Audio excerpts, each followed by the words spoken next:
वहदानियत पे कायल करें कि ये जो दुनियावी खुदा हैं उनको छोड़ दें। लेकिन इस मकसद के लिए अल्लाह ताला डायरेक्ट हम कलाम नहीं हुआ इंसान से, इस मकसद के लिए अल्लाह ताला ने अम्बिया कराम को भेजा।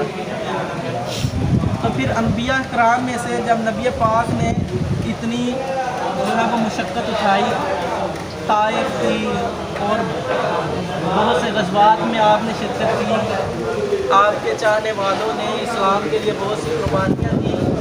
तो अल्लाह ताला ने कहा कि जब मेरे हबीब ने इतना किया है मेरे लिए इस्लाम के लिए, देखो इन लोगों से मैं यही चाहता हूँ कि मेरे हबीब प्यारे हैं, मुझसे प्यार करें। और इनसे प्यार करने से हमें क्या फ़ायदा होगा?